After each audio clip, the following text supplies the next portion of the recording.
Thanks so much. I welcome you to Politics Today. I'm your brother, Disgraced. The encounter between David Umahi, the Minister for Works, and Arise News anchorman, the man of the people, Rufai Oseni, it speaks volume. Something is fundamentally wrong. There is a problem. It may well be that the Lagos coastal roads, Lagos-Calabar coastal road, may be a rip-off project, a big scam. And I was very displeased with a number of damaging information, that Rufai dished out to the public. And I feel that it's very important that I clear, such damaging information. Rufai was very wrong when he said that I was struggling to give figures on Lagos-Calabar Coastal Highway cost. It may be a big scam. You see, David Umahi is presenting himself as a man without formal education, as a man who never passed through the four walls of the university. You see, you cannot understand why a man who has served as governor for 8 years, when you want to address him, you call him His Excellency, but there is nothing excellent about David Umahi. It's a national disgrace. Simple question David Umahi should answer. The road so far constructed,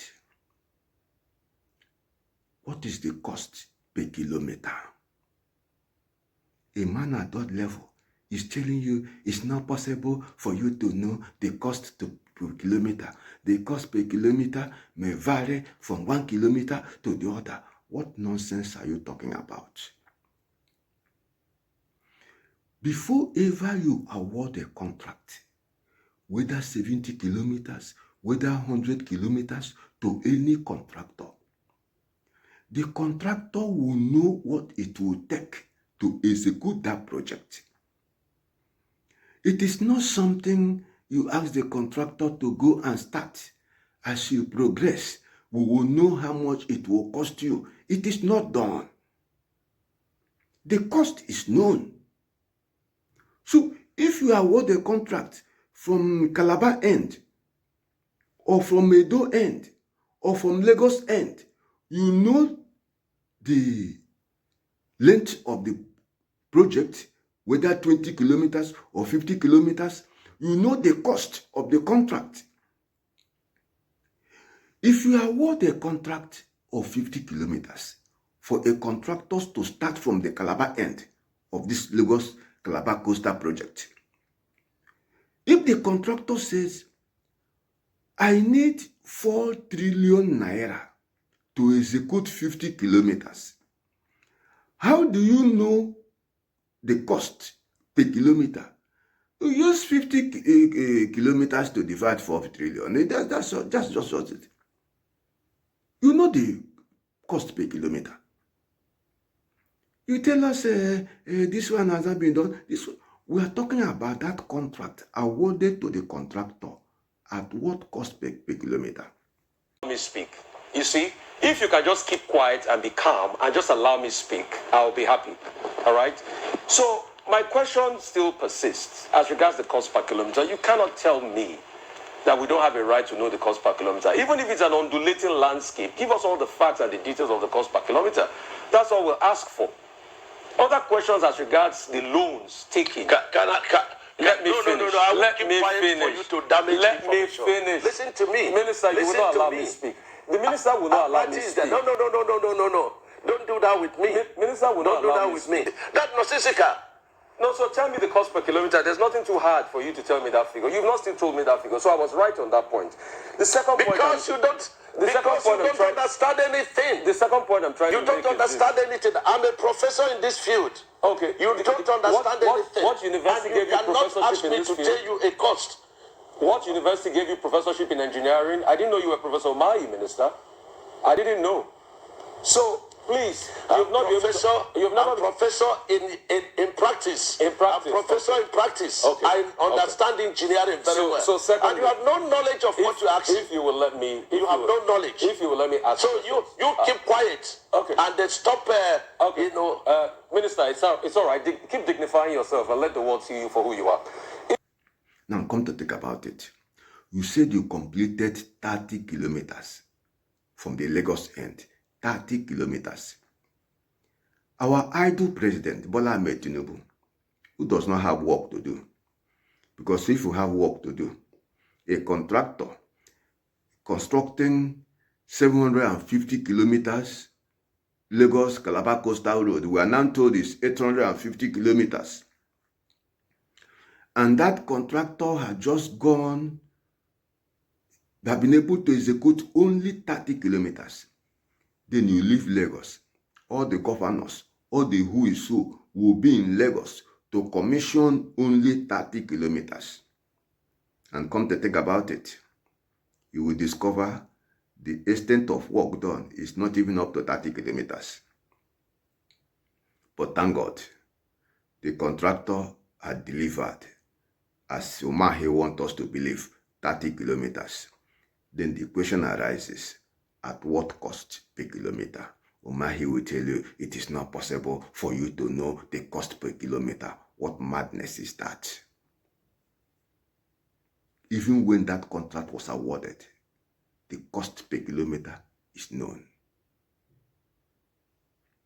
You see, that's why we ask them, how come other contractors were not allowed? How come the contract was not debated on the floor of National Assembly? How come there was no environmental impact assessment? A journalist confronted Umahi with the issue of environmental impact assessment.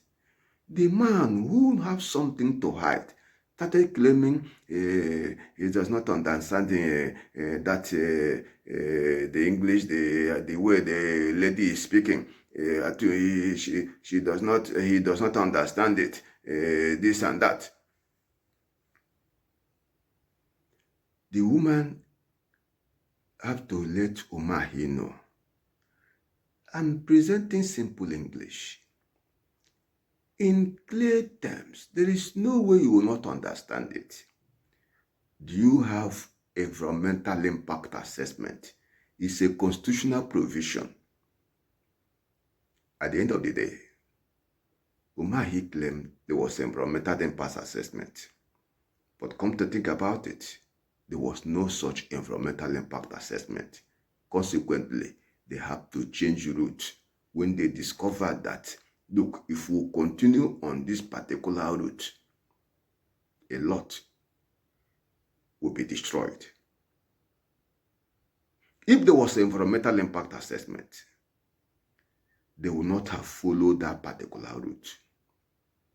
And people are arguing that they followed that particular route because of certain investment, which out of criminal wickedness, maybe they want to destroy.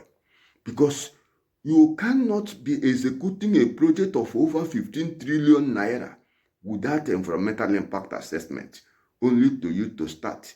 When you go about a few kilometers, you have done a lot of damage to certain investment, then you change route to save over 400 buildings, as Umahi want us to understand. Why did you not do environmental impact assessment so that you will not have any need to change routes? It does appear Umahi have something to hide. And for him to take on Rufai Oseni and be painting an innocent journalist black, an innocent journalist defending the interest of the Nigerian people, standing for the truth. Umahi, who want to perpetrate what look like a project, maybe as people are already rumoring, is just for 2027. A project package for 2027. That's why everything is shrouded in mystery. May it not be that Lagos Calabar Coastal Road is a scam. And that is very unfortunate because he wants to learn engineering from the back door. And so what Rufai was saying was very inciting. And I think he's very good at doing this, and he should desist from that because it's actionable. The Coastal Highway is going on very well, very competitive. We are in session 2 now. We've opened session 3 and 3B, 65 kilometers in Calabar and and Akwa Ibom. This section 4A and 4B going on at Ogun and also at Ondo. I would like to interject. This will not be holding to you. My job is accountability. You're too small for me to report you to the president. No, but they are You're too small. Minister, let me speak. Minister, let me speak. To defraud the Nigerian people. That's why the minister cannot answer question as to what is the cost per kilometer. And he cannot answer question as to what they have done with 750 billion naira loan. They keep borrowing. They will continue to borrow. Nigerians are being exploited in a very heartless manner by people who have lost their humanity. Umahi, the shame is on you. What a tragedy.